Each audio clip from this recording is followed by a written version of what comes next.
E eu já convido o Anderson para estar aqui com a gente, esse meu querido amigo. Querido mesmo, sabe aquela pessoa que é o meu mais próximo da época da faculdade. Fica à vontade, tá, meu querido? Muito obrigado, Remy. São poucas oportunidades que a gente tem de manter uma amizade assim por tanto tempo, né? E Remy é um dos raríssimos amigos, pelo menos no meu caso, né? Que tem essa característica, né? Quero dizer para os irmãos inicialmente que, embora eu seja pastor, como o Remy já falou, eu não vou falar para os irmãos como pastor. O que vai acontecer aqui agora não é um estudo bíblico. Eu sou psicólogo, trabalho no Hospital Universitário Clementino Fraga Filho, portanto, eu sou um profissional de saúde. E é nessa condição que eu vou falar para os irmãos.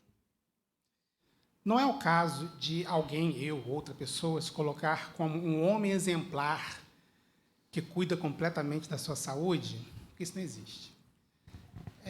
Estamos implicados porque fazemos parte de uma mesma sociedade que, por sua vez, está imersa numa mesma cultura. Vou falar mais sobre isso também. Como é que isso afeta a saúde do homem. E, para começar, entrando já diretamente no tema, o que é saúde, afinal de contas, né? A gente fala assim, muito livremente, como se fosse uma coisa óbvia, mas é importante a gente parar para pensar um pouco sobre o que é isso. Diz a Organização Mundial de Saúde, desde 1948, que saúde é um estado de completo bem-estar físico, mental e social, e não apenas a ausência de doenças. Isso quer dizer o seguinte: o fato de nós não termos uma doença não significa que somos saudáveis. Então, já começo chamando a atenção para isso. Porque alguém pode pensar assim, eu não tenho doença nenhuma, nunca fui diagnosticado. Eu sou saudável. Talvez não. Talvez não. E veja, saúde não é apenas isso. Esse conceito ele vem sofrendo críticas e aperfeiçoamentos, e hoje em dia se entende, inclusive oficialmente, que saúde é um recurso para a vida diária, não um objetivo da vida. Houve um evento oficial em Ottawa que falou sobre promoção da saúde, e isso foi muito ressaltado. A saúde como um recurso. Isso quer dizer o seguinte: não é o caso da gente viver para ser saudável. De entrar numa, então, de tudo que a gente vai fazer na vida, tem que ter um quê de saúde. E aí, se a gente entra nessa, a gente começa a se perceber como que vivendo para ter saúde. Quando deve ser exatamente o contrário. A gente precisa ser saudável para viver bem. Então, tudo que eu vier a dizer a partir de agora a respeito da saúde do homem significa apenas que o homem, para poder viver melhor, ele precisa ter saúde. Então, não é para, a partir de agora, ele começar a se envolver tanto, né? Digamos que seja aquele homem que não se envolve em nada. Aí, a partir da palestra do pastor Anderson, agora ele vai se envolver em tudo e vai ficar o tempo todo pensando nisso e preocupado. Não é disso que se trata. E a saúde também depende de fatores ambientais, culturais, sociais, políticos e econômicos. É importante a gente lembrar disso também. Então, tudo que eu disser aqui tem a ver com o contexto que nós vivemos. Não é uma questão meramente individual. Não depende apenas do indivíduo, do homem individualmente, o ser saudável. Depende decisivamente dele, mas não só dele. Então, a gente pode ter um contexto que seja adoecedor, que não permite que aquele homem individualmente seja saudável. Se isso é verdade, a gente precisa tratar não o indivíduo, precisa tratar o contexto. O contexto aí considerando os seus diversos aspectos, né? Talvez os aspectos ambientais precisem ser tratados, ou culturais, ou sociais, ou políticos, ou econômicos. Importante a gente pensar nisso para a gente ter uma clareza sobre a responsabilidade de cada um, de cada parte daquilo que a gente pode conceber como fazendo parte do processo de saúde e doença. Tem uma responsabilidade que é individual, mas tem outras responsabilidades que extrapolam o indivíduo. Quanto às ações de saúde, a gente fala em prevenção, recuperação e promoção. Então, prevenção é aquilo que a gente faz para prevenir que ocorram problemas de saúde. A recuperação é quando os problemas de saúde já estão instalados. E a promoção é aquilo que a gente faz não para prevenir nada, mas é aquilo para fazer com que as nossas condições de vida possam ser mais favoráveis para que a gente possa usufruir de melhor saúde. Normalmente, a gente centra a nossa atenção e os nossos esforços apenas em ações. A gente fica ali naquele segundo ponto, as ações de saúde voltadas para a recuperação. É importantíssimo destacar. Por quê? Porque, normalmente, a gente só se preocupa com a saúde quando não tem mais, quando está faltando.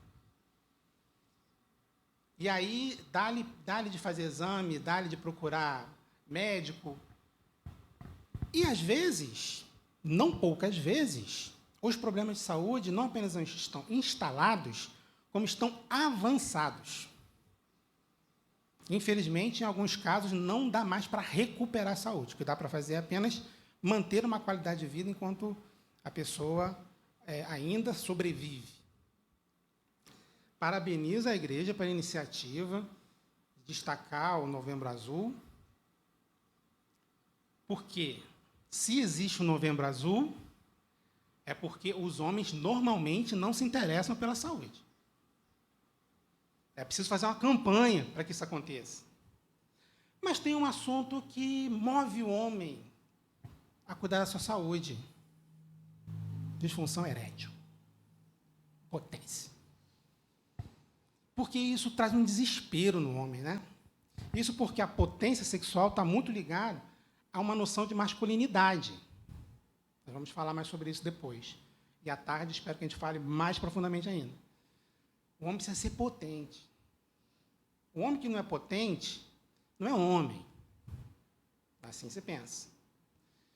Então, bate um desespero, ele precisa recuperar essa potência, porque ele não quer deixar de ser um homem.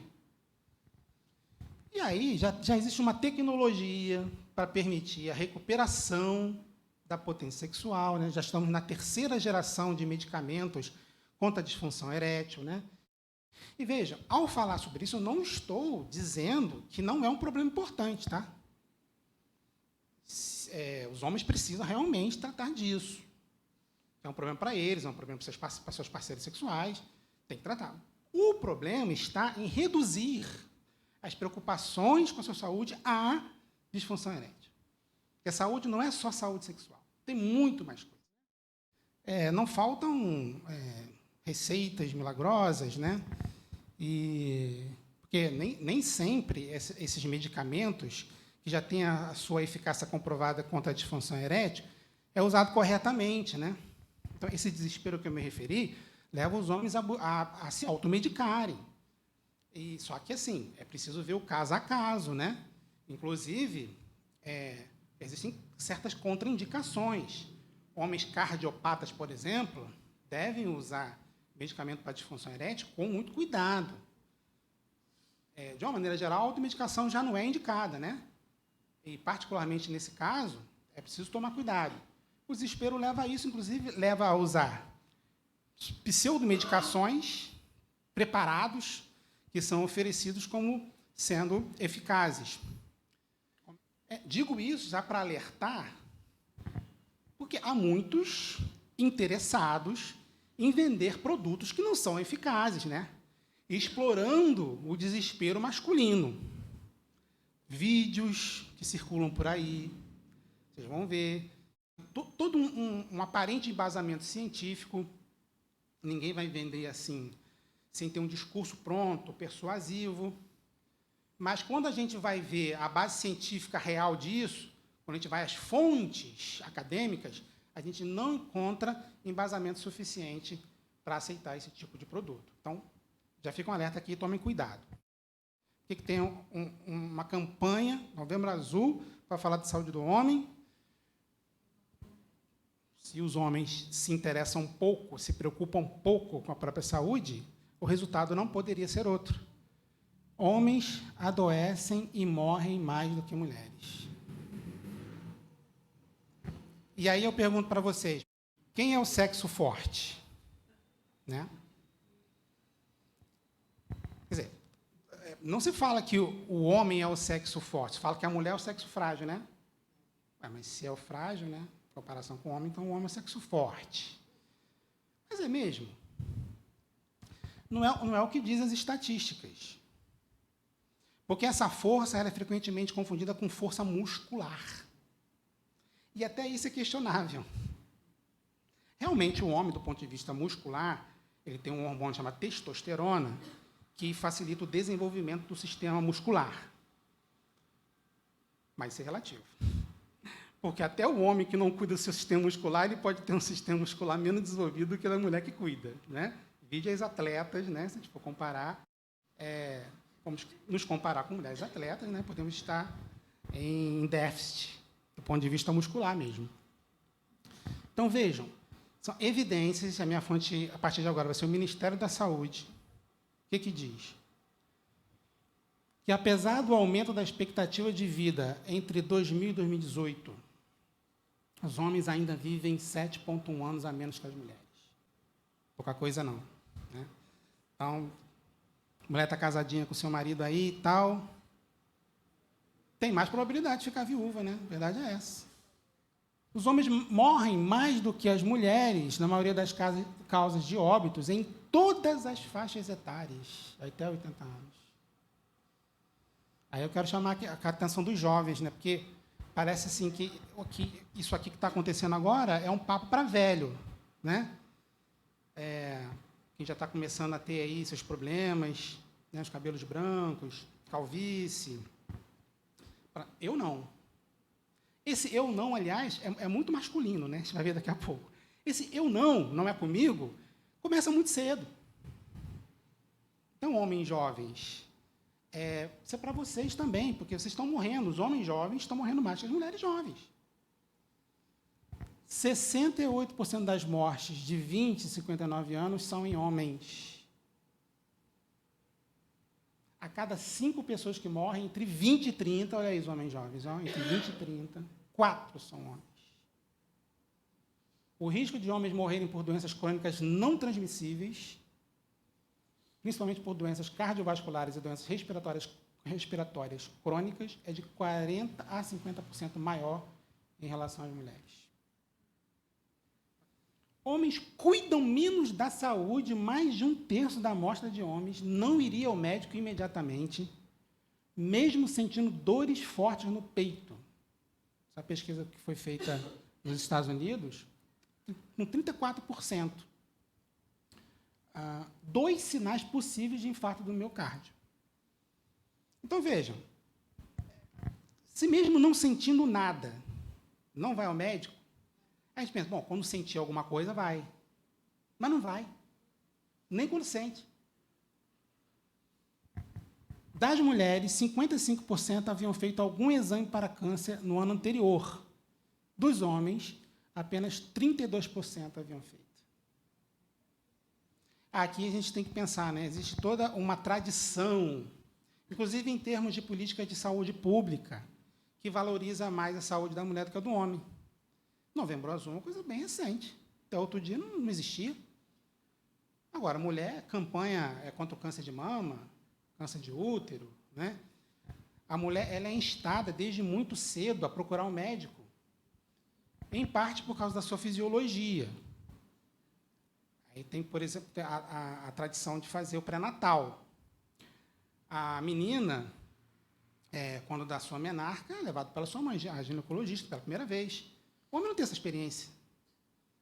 Quando um pai leva o seu filho adolescente para o médico.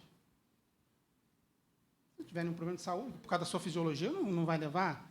Mas, pensando bem, não seria o caso também de levar para fazer um check-up? Bom, a fisiologia pode induzir a isso, mas o fato é que, independentemente disso, o foco ele é sempre no feminino. A mulher ela precisa cuidar da saúde, o homem nem tanto. Aí vejam, 34% dos homens brasileiros que estão na faixa etária de 20 a 59 anos não estão cadastrados no serviço da atenção primária à saúde.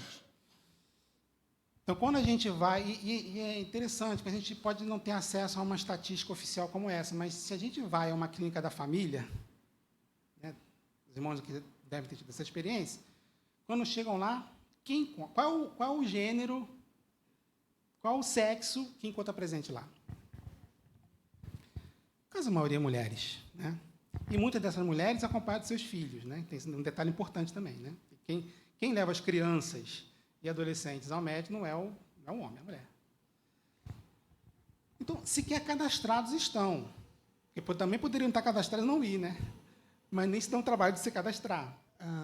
70% das pessoas do sexo masculino procuram atendimento médico por cobrança dos familiares. Então, quando vai, é porque tem um familiar perturbando. Vai, você tem que ir, você disse que ia e não foi, vamos embora. Essa falta, e às vezes acontece mesmo de pegar pelo braço, vamos, vai ser hoje. Né? Pois bem, e ao falar de cobrança dos familiares, né, que familiar seria aquele que mais frequentemente ou mais provavelmente faria essa cobrança? Se estamos falando de homens casados, é a mulher, cônjuge. Mais da metade desses pacientes adiam a ida ao médico e já chegam com doenças em estágio avançado. Mais da metade. Então, vejam, mas não é uma suposição, não é uma dedução. Porque se não procuram, então só podemos concluir que, quando chegarem ao serviço de saúde, já vai estar com uma doença. Não é dedução, não, é fato. Já está constatado que assim é. E por que os homens adoecem e morrem mais do que as mulheres? Tem medo de descobrir doenças. E aí, mais uma vez, né, quem é um sexo forte? Né? Que é forte em que sentido? Porque nem no sentido emocional a gente pode dizer, né, que nós somos do sexo forte, porque a mulher não tem esse problema. Né? Chega lá para o médico vai dizer, olha, você precisa cuidar da sua próstata. Né? Você tem uma hiperplasia benigna. Falou que tem problema, você não quer nem saber. Né? É uma hiperplasia benigna. Isso é um problema de saúde que acomete muitos homens depois dos 50 anos. Tem tratamento clínico, é curável. O nome até diz, até sugere isso. Né? Mas não, tem problema de saúde. Aí já começa a passar pela cabeça, é câncer, vou morrer disso.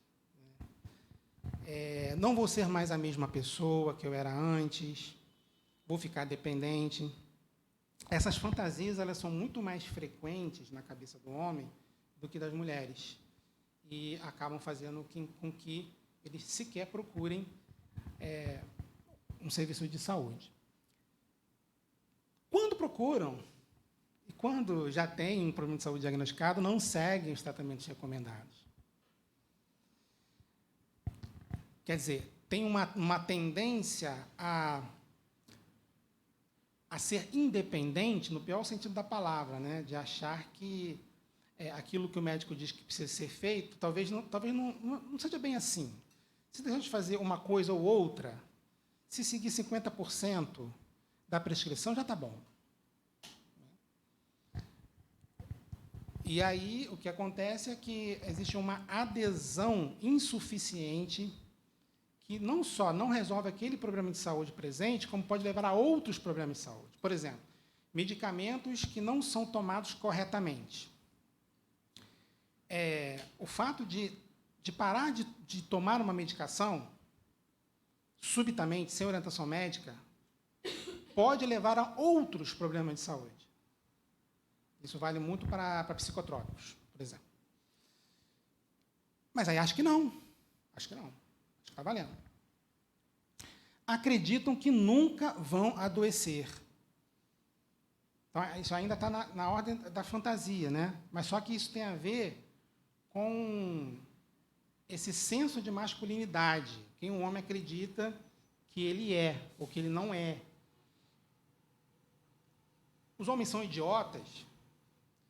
Será que quando eles param para pensar, assim, eles chegam à conclusão, não, eu não vou adoecer.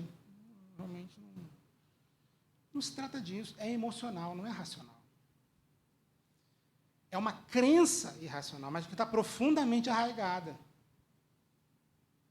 Não vou adoecer, não vai acontecer comigo. Talvez até aconteça com outros homens, mas não comigo. Não procuram os serviços de saúde, como já comentei aqui. E aqui, veja, não procurar, seja lá para o que for, né?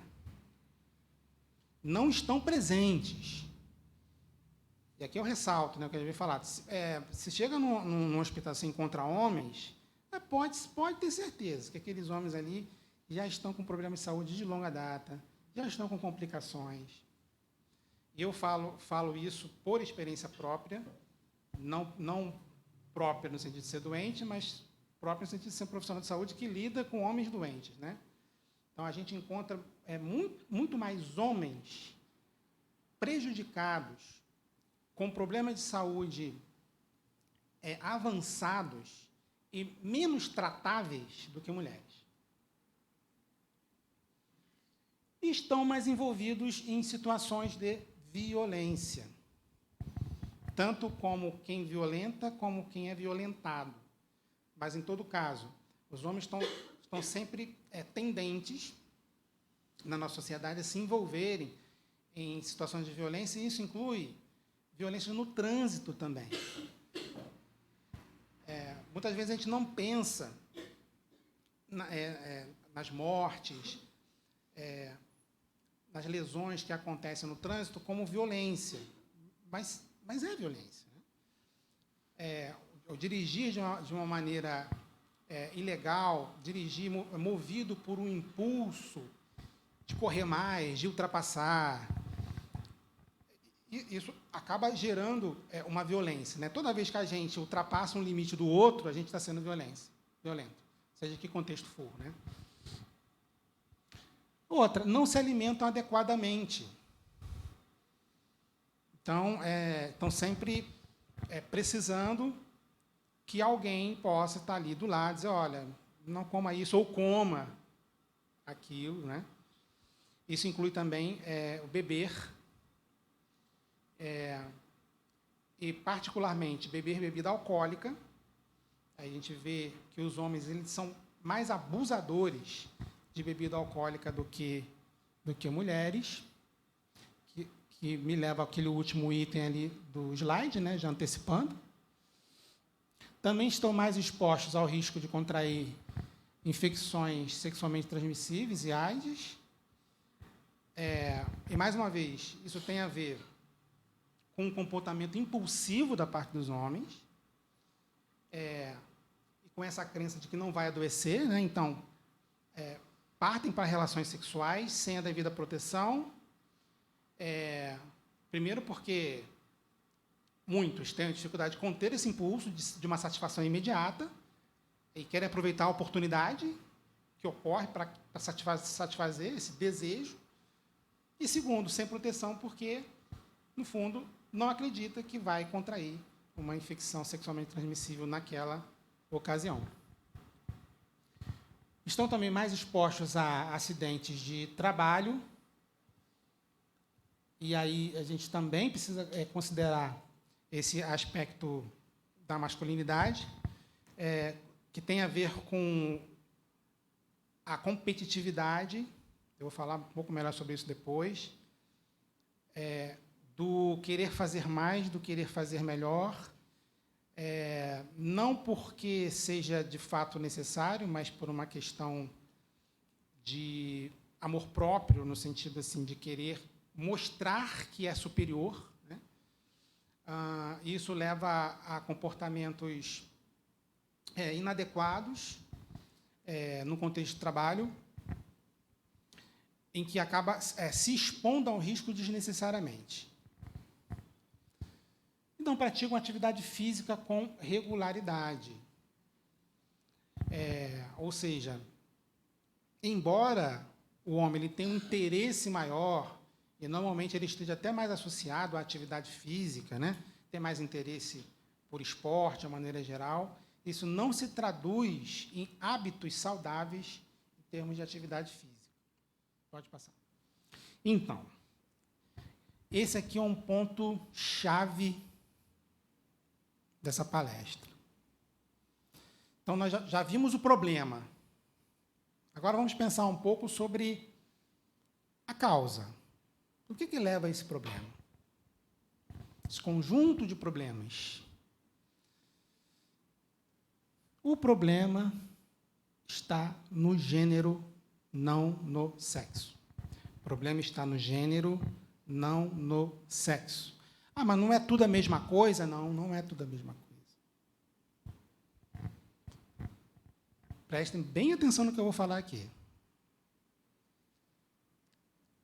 Sexo é identificação biológica, natural, animal. Então, assim, todo mundo nasce com um sexo. Ou nasce com sexo masculino, ou nasce com sexo feminino.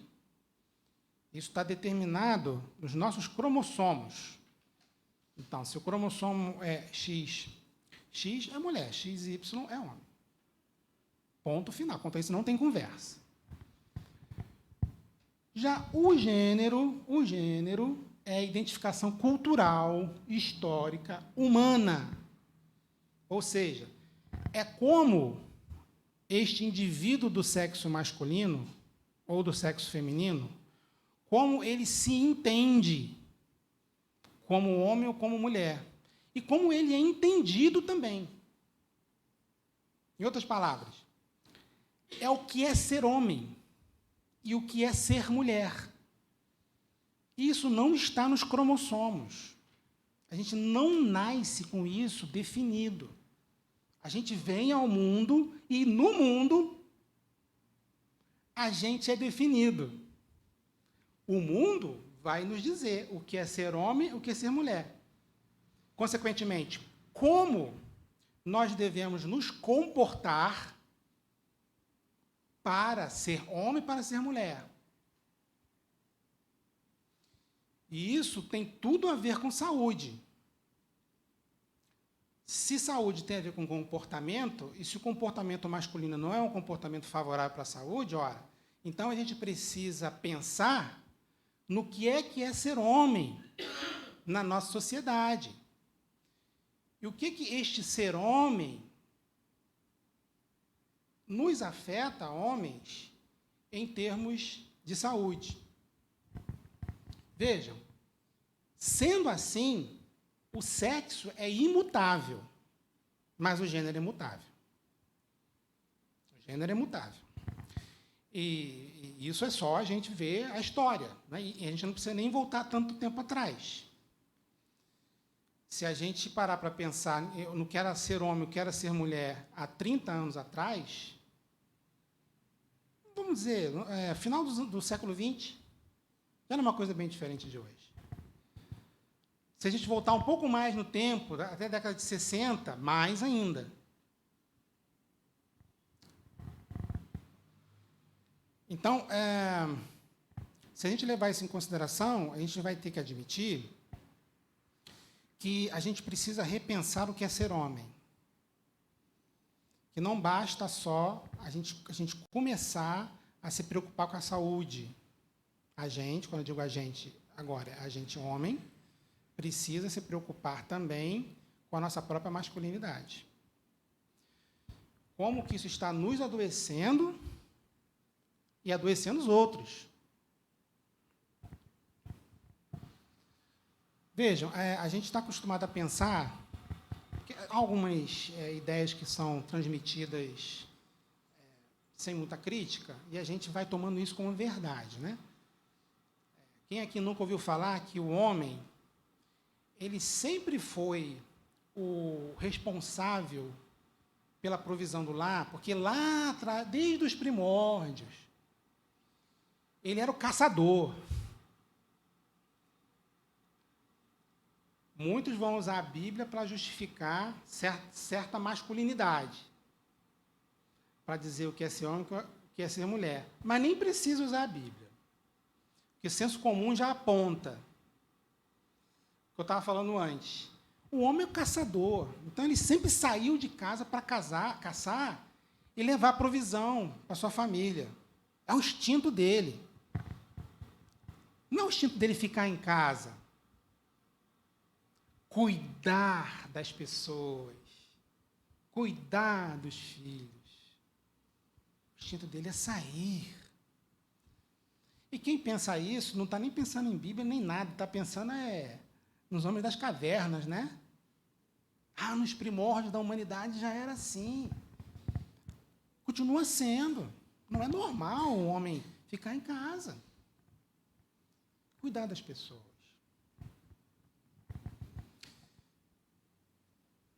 Então, veja, essa ideia de masculino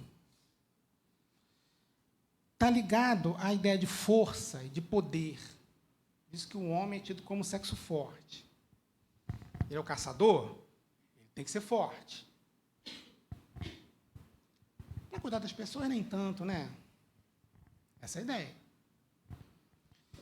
Se ele é forte, ele não precisa se preocupar tanto com a saúde.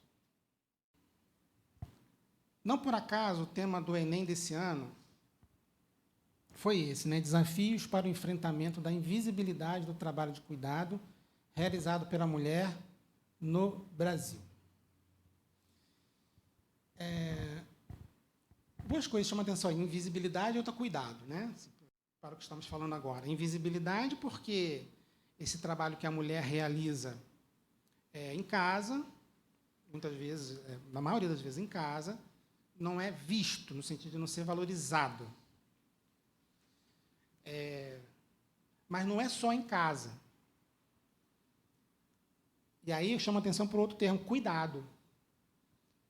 Esse trabalho relacionado ao cuidado, ele nem sempre é visto, também no sentido de ser valorizado.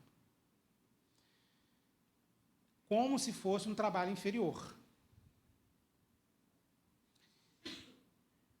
Veja, se isso é uma verdade para a mulher, quanto mais para o homem.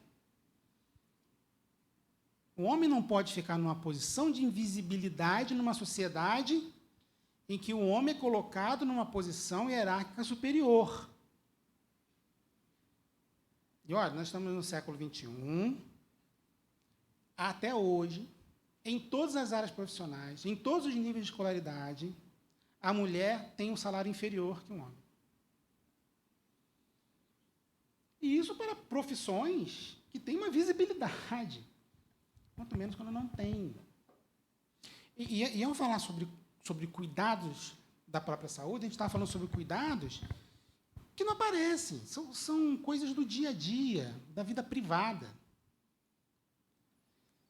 E aí é interessante pensar como que isso permanece ao longo do tempo. Aí, hoje é engraçado, mas isso foi um cartaz do início do século XX, fazendo propaganda de um medicamento chamado a saúde da mulher. Aí diz o seguinte, vou ler para os irmãos. Os maridos são maus enfermeiros. Tá? Não é erro de grafia, não, que antigamente se escrevia assim mesmo, tá? Os maridos são maus enfermeiros. A culpa é tua. Estás enferma só porque és teimosa e não te tratas. Todos os meses é a mesma coisa, mas eu é que não tenho vocação para enfermeiro. Os maridos são assim. Irritam-se quando as esposas adoecem, o que basta para torná-los maus enfermeiros. Porque, com o seu mau humor, o que conseguem é apenas aumentar a aflição ao aflito. Cabe às senhoras evitarem, quando possível, situações dessas, muitas das quais são fáceis de serem prevenidas. Assim, por exemplo, os incômodos de senhoras não deverão nunca constituir uma origem de perturbações da saúde, uma causa de padecimentos, como tão frequentemente acontece. O uso da saúde da mulher faz com que o aparecimento periódico dos incômodos se dê com perfeita normalidade, sem cólicas, sem abalos do organismo e, ao mesmo tempo, combate o reumatismo, o artritismo e os males da idade crítica. Vejam como é que o homem ele é representado nessa época Como é que ele é representado em relação à mulher? Como é que ele é representado em relação à saúde? Quem é que cuida de quem? E eu quero chamar mais atenção ainda para o fato de que essa propaganda ela está retratando aquilo que é considerado natural. Os homens são maus enfermeiros. Eles são assim, da sua natureza, da sua essência. Irmãos, prestem atenção. Deus não nos criou como se fôssemos tesouras. Uma tesoura é assim, um objeto está lá, que a gente usa como um instrumento para fazer coisas, especificamente, para cortar. Ele tem a sua essência definida. Uma tesoura não pode deixar de ser tesoura. Ela nem se fez. O ser humano, nós, os homens, não somos assim. Nem os animais.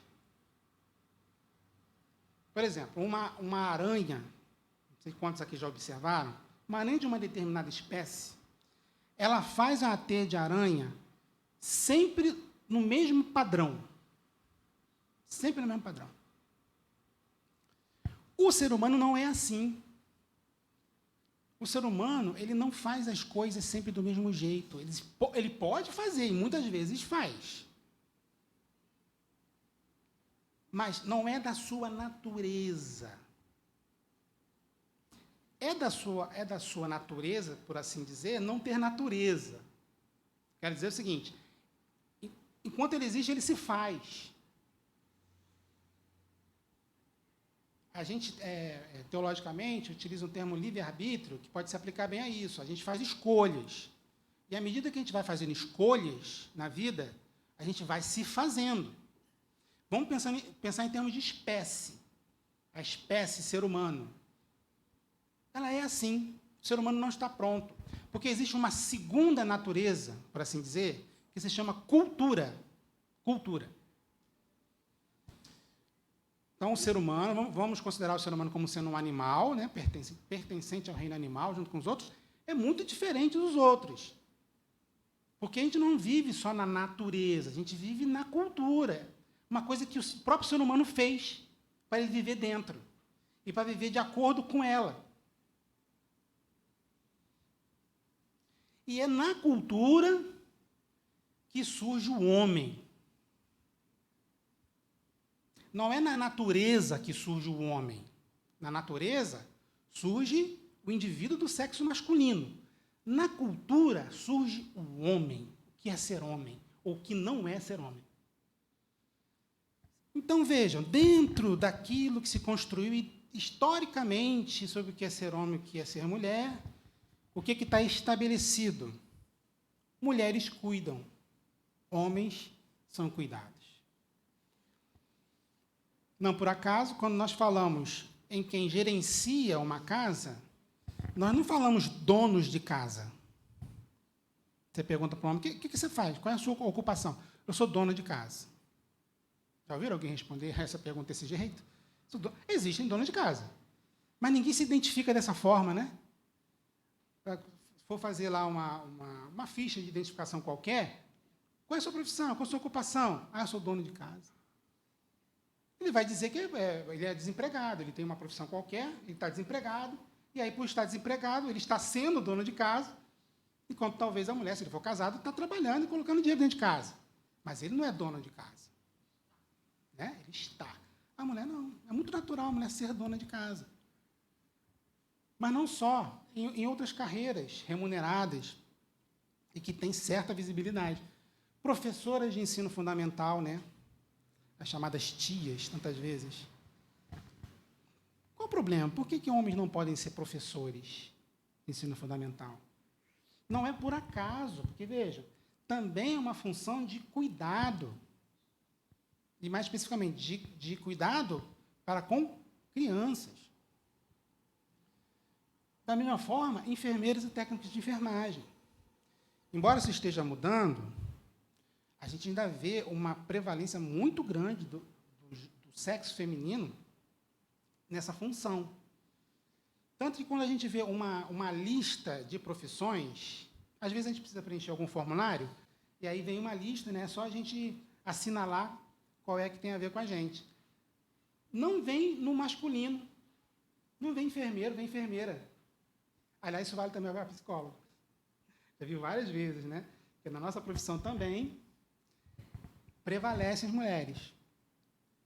Então, várias vezes eu tive, né? Porque, enfim, não tinha psicólogo, né? Então eu tive que ser psicóloga mesmo, né? Aqui lá. Agora, médicos é diferente. Veja, essas funções têm a ver com cuidado. Aí alguém pode dizer assim, ué, mas peraí, mas tem muito médico, homem. O médico cuida das pessoas. Ah, mas só que o médico está na posição de poder. Aí casa com essa noção do ser homem que está instituída. O homem é poderoso, ele tem que estar na posição de poder. Então é confortável. Não há problema com o homem ser médico. É bem diferente ser enfermeira, embora trabalhem juntos, seja da área de saúde. Isso não vem do nada. A gente tem um longo percurso histórico de construção de gênero. Então, a gente tem que pensar no patriarcalismo, que vem lá da antiguidade. A Bíblia retrata esse patriarcalismo. Então, não dá para a gente aplicar muita coisa que está na Bíblia a respeito do ser homem, do ser mulher e da relação homem-mulher, porque a Bíblia ela retrata um tempo e um lugar onde o patriarcalismo era vigente mais do que hoje, embora exista hoje também há uma crítica. Então, não dá para esperar, por exemplo, que a mulher fique calada na igreja, né? Então, teríamos vários pecados sendo cometidos só nessa manhã aqui. Mas era uma exigência, isso está na Bíblia. Se alguém fala assim, não, mas peraí, mas nós temos que seguir a Bíblia, está na Bíblia. Então, cala a boca. Não pode, irmã, não pode. Está na Bíblia. Só que, muitas vezes, a gente faz uma hermenêutica, uma interpretação da Bíblia de conveniência. O que é conveniente, a gente interpreta literalmente. O que não é, a gente não interpreta. E essa conveniência ela é muito aplicada à questão de gênero. Então, quando o homem acha que, sim, ele é o sacerdote do lar, que, sim, ele tem que ser o líder na sociedade, que, sim, só ele pode ser pastor na igreja, aí ele pega algumas passagens bíblicas por conveniência para justificar esse ponto de vista. E ignora o resto. Que é para ser coerente, mas não podia ignorar. Ué, não está usando a Bíblia? Então, peraí. Então, se uma coisa está valendo, a outra tem que valer também. Ou, o que é mais difícil, não acontece, interpretar de acordo com o contexto. Né? Isso dá trabalho. Isso não é conveniente para muitos, especialmente para aqueles que querem manter o status quo, aqueles que querem manter essa identidade de gênero, essa relação homem-mulher tal como está instituída. Porque ganha com isso, é vantajoso. Se o homem começa a questionar isso, ele começa a questionar o seu lugar na sociedade. Pode perder poder, pode perder prestígio, pode perder espaço, inclusive dentro da igreja. Então, veja, está na Bíblia, irmãs, está na Bíblia. Irmãos, a mulher que sofria um estupro, ela tinha que casar com seu estuprador. Está na Bíblia? Tá. Mas por que a gente não cumpre isso? Ah, mas é um contexto interessante. Nessa hora, lembram do contexto. Mas tem que lembrar, como não? Só que tem que lembrar do contexto é para tudo, não é só para isso, não. Essa mulher tinha que casar com o estuprador porque ela estava estragada. Porque, naquele tempo, a mulher que perdia sua virgindade não tinha mais valor. E é valor de mercado. Mercado. Os casamentos eram transações entre famílias. Então, se aquela mulher não casasse com o estuprador, ela ia virar uma pária, ela ia virar uma marginal na sociedade. Naquela época, a mulher não tinha como se sustentar sem um homem. Então, ou casava com o estuprador e sobreviveria na sociedade, ou ficaria à margem da sociedade. Então, isso é só um exemplo assim, do como a gente precisa tomar cuidado, e aqui eu estou falando, nós crentes especificamente, com certos discursos que a gente escuta dentro da igreja, que acabam sustentando uma noção do que é ser homem como se fosse divinamente inspirada, quando, na verdade, apenas retrata uma noção historicamente construída. Se não vem de Deus e vem do homem, pode ser mudado. Mas não é só o patriarcalismo, é o capitalismo também, né? Os homens são donos do capital.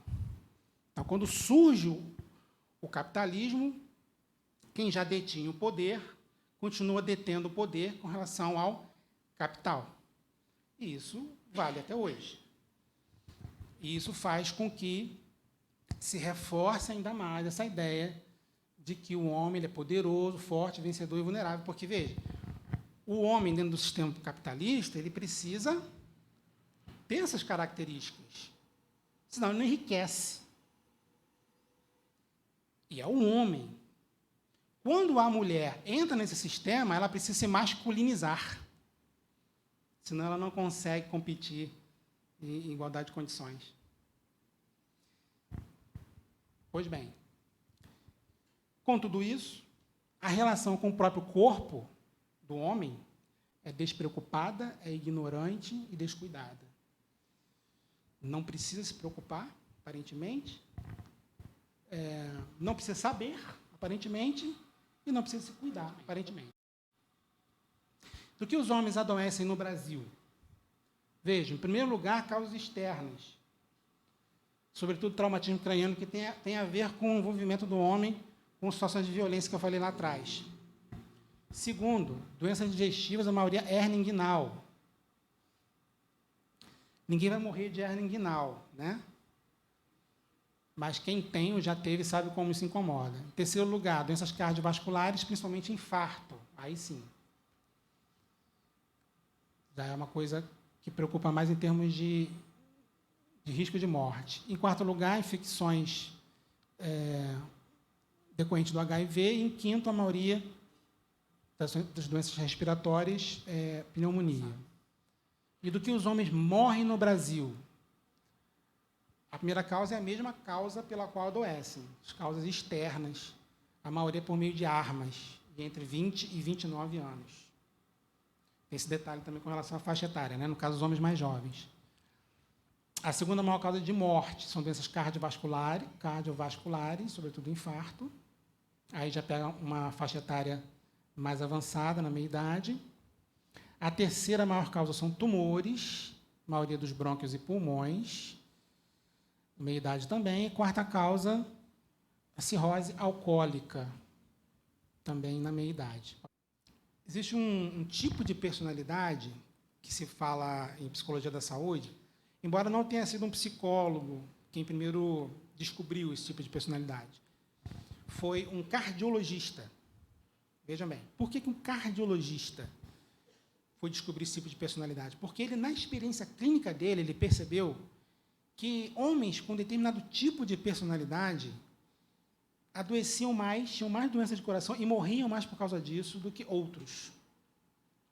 E ele começou a pesquisar, ele tinha essa intuição, ele começou a aplicar o método científico para saber se realmente essa hipótese que ele tinha iria ser confirmada, e se confirmou. Não só pesquisas que ele realizou, como outros que vêm sendo realizadas ainda, confirmam que pessoas com determinado tipo de personalidade são mais propensas a desenvolver doenças cardiovasculares.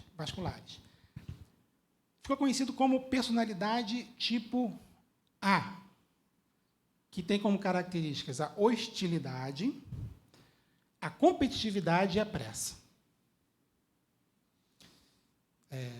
Talvez alguns aqui possam se identificar com essas características. Se não se identificam, conhece alguém que tem essas características fortes. São características, no caso, predominantes, né? Você, ao conhecer essa pessoa, você não consegue não reconhecer essa pessoa sem essas características.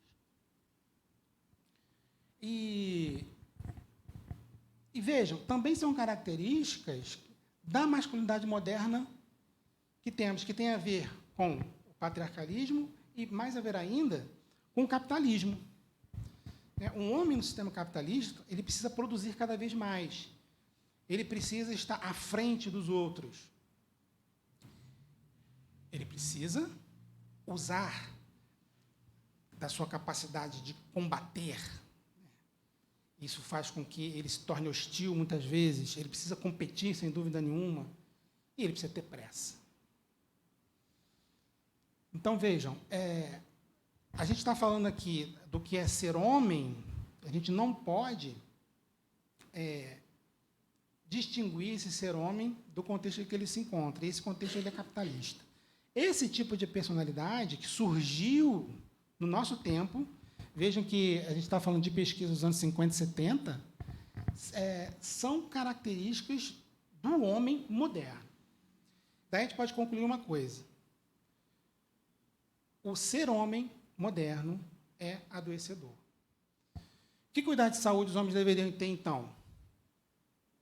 Realizar exames de rotina, aferir a pressão com frequência, acompanhar as taxas de colesterol, realizar a testagem para IST, infecções sexualmente transmissíveis. E aqui um destaque, ó. Isso é muito falado no Novembro Azul, né? Que a gente faz uma campanha contra o câncer de próstata. Veja que o câncer de próstata, quando eu enumerei para vocês quais são as causas que mais adoecem e morrem, nem tem tanto destaque assim. O infarto, por exemplo, é mais importante do que o câncer de próstata. Então, a gente precisa tomar cuidado assim, para não reduzir a nossa preocupação a um tipo de problema.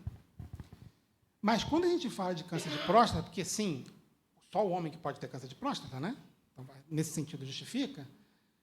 E ao serviço de saúde mais próximo, no caso de dificuldade para urinar, jato urinário fraco ou sensação de esvaziamento incompleto da bexiga, que são sintomas predominantes em caso de, na verdade, qualquer problema relacionado à próstata, né, que pode ser um câncer ou não.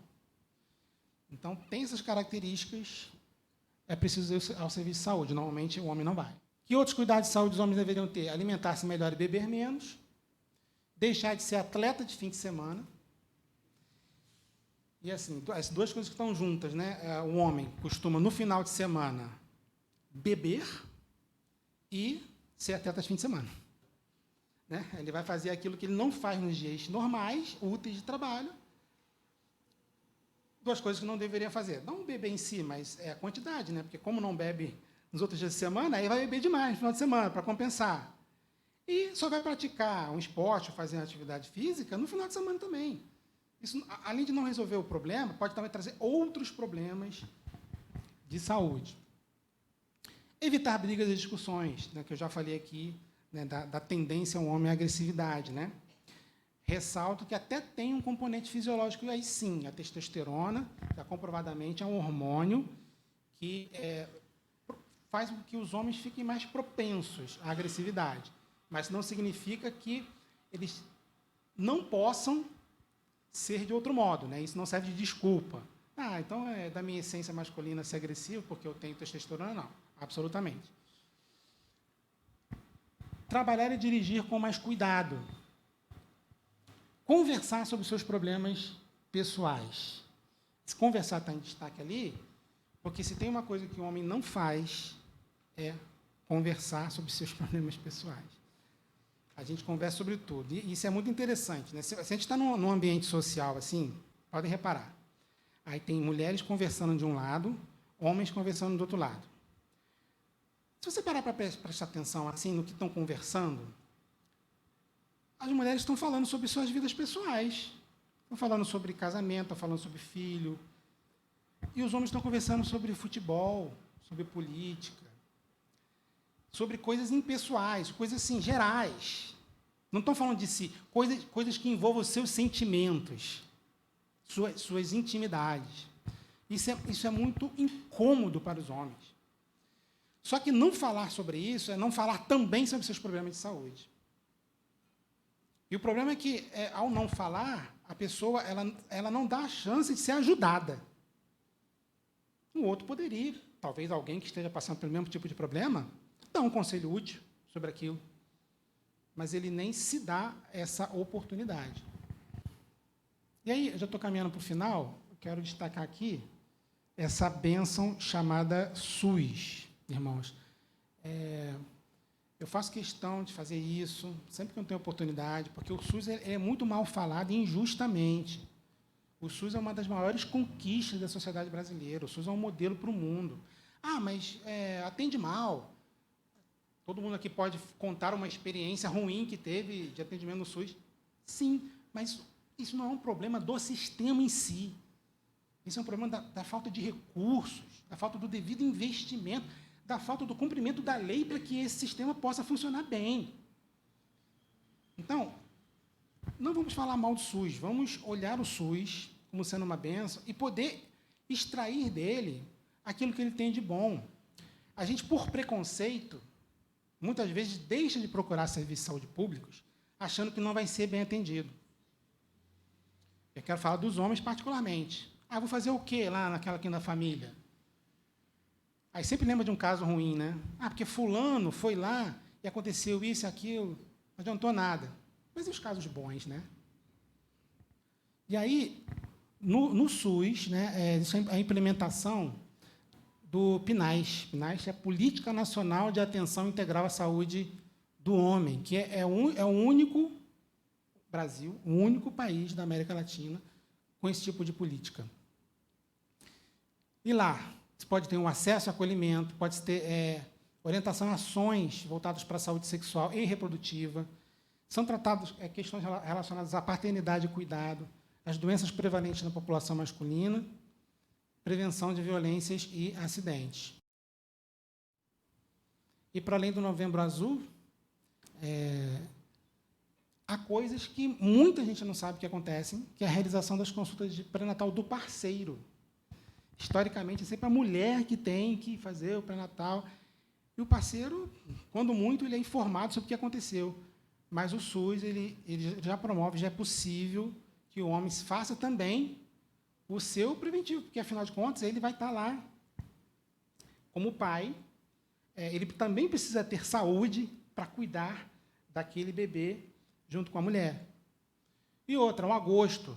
O agosto, oficialmente, já é o mês de valorização da paternidade. Então, além do Novembro Azul, seria bom, daqui para frente, a gente falar do agosto, que eu não sei que cor vai ter, se vai ter alguma cor, mas é bom lembrar que já existe oficialmente no calendário de saúde agosto como mês de valorização da paternidade. E outra, já tem uma lei, que nem é nova, né? Só ela é pouco conhecida, que é a lei do acompanhante. Vejam que ela é de 7 de abril de 2005. Todo homem tem direito, aliás, o homem e a mulher, né? De estar acompanhando o momento do parto, estar presente nesse momento ao lado da mulher que está dando à luz. Embora seja um direito, isso não é implementado, não é tanto porque as instituições de saúde oferecem resistência, mas porque os homens não buscam usufruir desse direito e as mulheres, por sua vez, também não reivindicam isso dos seus parceiros, né? Mas outra coisa que vale a pena a gente lembrar, a lei do acompanhante. E aí, olha, para terminar, às vezes é importante a gente receber uma orientação do alto, né? Às vezes ajuda muito. Então, se até ele foi, né? Por que não iremos? Obrigado.